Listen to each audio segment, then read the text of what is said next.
Praise the Lord. मैं परमेश्वर का धन्यवाद करता हूँ आज के सुंदर समय के लिए।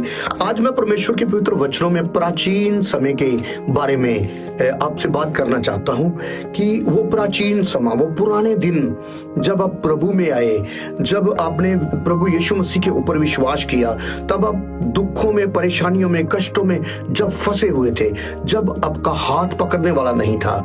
लेकिन उस समय जब कोई भी हाथ पकड़ने वाला नहीं था, जब सामने बिल्कुल अंधेरा नजर आ रहा था, जब आपके सामने कोई आपको रास्ता नजर नहीं आ रहा था, तब प्रभु यीशु मसीह ने आपका हाथ पकड़ लिया और प्रभु यीशु मसीह ने उन दुखों में से, परेशानियों में से प्रभु यीशु मसीह ने आपको बचाया।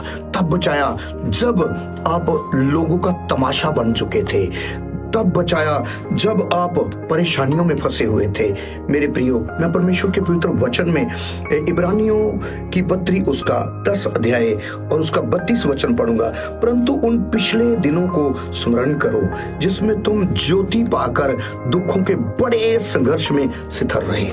तो मेरे प्रियो, अब दुखों में, अब परेशानियों में फंसे हुए थे, उन दिनों को याद करो। प्रभु यीशु मसीह ने आपको बचाया।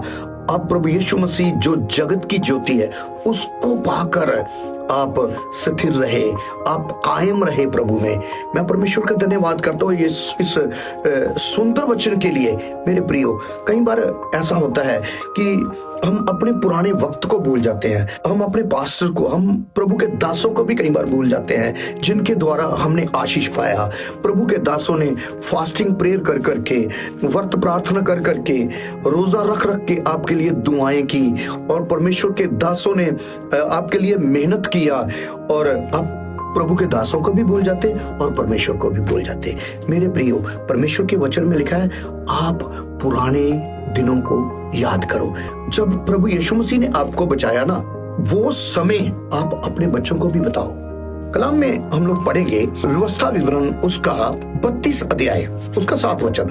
प्राचीन काल के दिनों को स्मरण करो, पीढ़ी पीढ़ी के वश को विचारो, और अपने बाप से पूछो और वह तुम्हें बताएगा, और वृद्ध लोगों से पूछो, प्रश्न करो, वो तुझसे कह देंगे। अपने बुजुर्गों से पूछो, वृद्ध लोगों से पूछो, अपने पापा से पूछो, अपने दादा से पूछो कि जब हम प्रभु में आए थे तब हमारे दिन कैसे थे। बच्चों, नौजवानों, आप अपने बुजुर्गों से जरूर पूछो तब हमारे घर की परिस्थिति कैसी थी। और जो बुजुर्ग हैं उनके बारे में भी परमेश्वर के पवित्र वचन में बड़ा जबरदस्त वचन, योएल की किताब उसका 1 अध्याय और उसके 2 वचन में लिखा है, हे पुरनियों सुनो, हे देश के सब रहने वाले कान लगाकर सुनो, क्या ऐसी बात तुम्हारे दिनों में या तुम्हारे पुरखाओं के दिनों में कभी हुई है। अपने बच्चों से उसका वर्णन करो, और ये अपने बच्चों से और फिर उनके बच्चे, आने वाली पीढ़ी के लोगों से। पहले हमने परमेश्वर के वचन में से पढ़ा कि अपने बाप से, अपने दादा से, अपने बुजुर्गों से बच्चे पूछे, और अब हमने योएल की किताब में से पढ़ा है कि बुजुर्ग अपने बच्चों को बताएं और उनके बच्चे अपने बच्चों को बताएं और आने वाली पीढ़ी को भी बताएं कि परमेश्वर ने उनके लिए कौन से बड़े बड़े काम किए, हमारे दिन कैसे थे। वो दिन याद करो मेरे प्रियो, जब मेरी औकात, आपकी औकात एक साइकिल लेने की भी नहीं थी, हमारे घर अच्छे नहीं थे, हमारी परिस्थिति अच्छी नहीं थी, लेकिन उस वक्त प्रभु यीशु मसीह ने हमारा हाथ पकड़ा और प्रभु यीशु मसीह ने हमें बचाया। प्रभु यीशु मसीह ने हमारे समय को बदल दिया। कलाम में लिखा है, हमारा परमेश्वर समय को बदल देने वाला परमेश्वर है। हमारा परमेश्वर निर्धन को खाक में से उठा के उसको ऊंची पदवी के ऊपर बिठाने वाला परमेश्वर है। मेरे प्रियो, यहोशू की किताब उसका 3 अध्याय उसका 14 वचन में पढ़ना चाहता हूँ। इसलिए जब प्रजा के लोगों ने अपने डेरों से यरदन पार जाने को कूच किया और याजक वाचा का संदूक उठाए, उस प्रजा के आगे आगे चले और संदूक के उठाने वाले यरदन पर पहुंचे। यहाँ लिखा है कि प्रजा के लोग अपने डेरों में से, अपने घरों में से निकले और यरदन की तरफ कूच किए। जब वो यरदन के किनारे पे पहुंचे, उन्होंने देखा कि यरदन का पानी बहुत चढ़ा हुआ है। यरदन में से हम वाचा के संदूक को लेके हम यरदन नहीं पार कर सकते, हमारा यरदन पार करना बहुत मुश्किल है। मेरे प्रियो, कई बार हमारे और आपके सामने कभी ऐसा समय आ जाता है, हमें कुछ दिखाई नहीं देता, ऐसी मुसीबतें, परेशानियां हमारे सामने खड़ी हो जाती है। हमें उनको पार करना, उस तूफान को, उस परेशानी को चीर के आगे जाना हमारे लिए बहुत कठिन होता है। मेरे प्रियो, इजरायली लोग परमेश्वर के वाचा के संदूक को लेके यरदन के किनारे पे खड़े हैं। इनका ध्यान खुदावंद की तरफ लगा हुआ है। ये परमेश्वर को पुकार रहे हैं और परमेश्वर के वचन में लिखा है, इसके 16वें पद में लिखा है, तब जो जल ऊपर की ओर से बहा आता था वह बहुत दूर अर्थात अदाम नगर के पास जो सातान के निकट है रुक कर ढेर हो गया।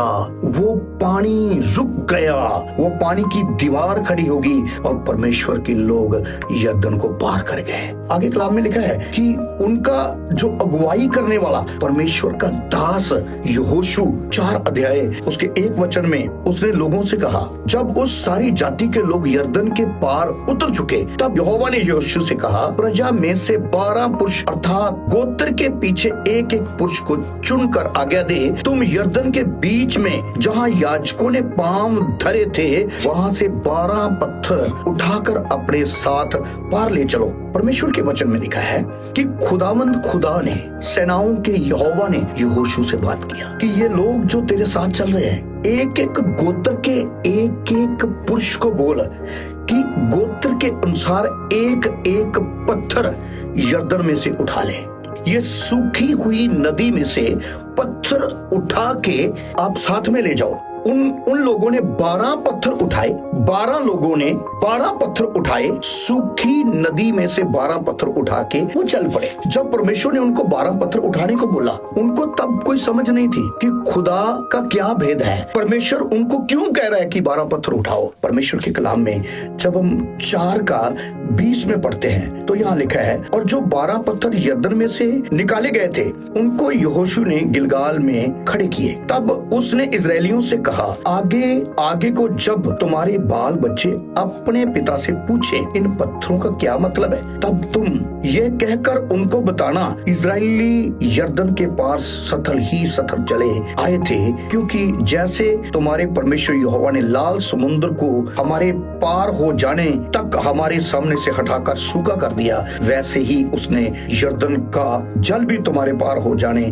तक तुम्हारे सामने से हटाकर सूखा कर दिया। उन्होंने वो 12 पत्थर जो निकाले थे, पहले उनको कुछ पता नहीं था कि ये 12 पत्थर हम क्यों लेके जा रहे हैं। लिखा है कि उन्होंने 12 पत्थर गिलगाल में खड़े कर दिए और उसने इजरायलियों से कहा, परमेश्वर के दास यहोशू ने, कि ये पत्थर इसलिए परमेश्वर ने हमें उठाने को कहा है कि हमारे बच्चे जब पूछे, हमारे आने वाली पीढ़ी पूछे कि ये पत्थर ये किस लिए खड़े किए हैं, तो उनके बुजुर्गों ने बताएं कि जैसे खुदावंद खुदा ने लाल समुद्र के जल को परमेश्वर ने 2 भाग कर दिया, वैसे ही परमेश्वर ने यरदन नदी को भी सुखा दिया था। ये पत्थर एक गवाही है। वो पत्थर पूजा करने के लिए नहीं थे, वो पत्थर गवाही के लिए थे कि हमारे पुरखे जब यरदन के किनारे पे गए तो परमेश्वर के सामने दुआ की और परमेश्वर ने उस यरदन के पानी को सुखा दिया। मेरे प्रियो, हम परमेश्वर के वचन में से सीख रहे हैं कि हमने अपनी आने वाली पीढ़ियों को बताना है कि हम कैसे प्रभु में आए, कैसे परमेश्वर ने हमारे जीवन में कार्य किए, कैसे परमेश्वर ने मुझे बचाया, कैसे परमेश्वर ने मेरे दादा को बचाया। अपने बच्चों को और मेरे बच्चे फिर अपने बच्चों को बताएं कि परमेश्वर ने हमारे लिए कितने बड़े बड़े काम किए हैं। पवित्र बाइबल में लिखा है, तुम मेरे गवाह हो। मेरे प्रियो, हम प्रभु के गवाह हैं, हमने गवाही देना है। और कई बार आने वाली पीढ़ी वो ये समझते कि शायद हम बाप दादों से, हम अपने बुजुर्गों से ही रहीश हैं। नहीं, बुजुर्गों से पूछो कि हमारे दिन कैसे थे। तो मेरे प्रियो, इस वचन के द्वारा प्रभु आपको बरकत दे, सबको जय मसीह की।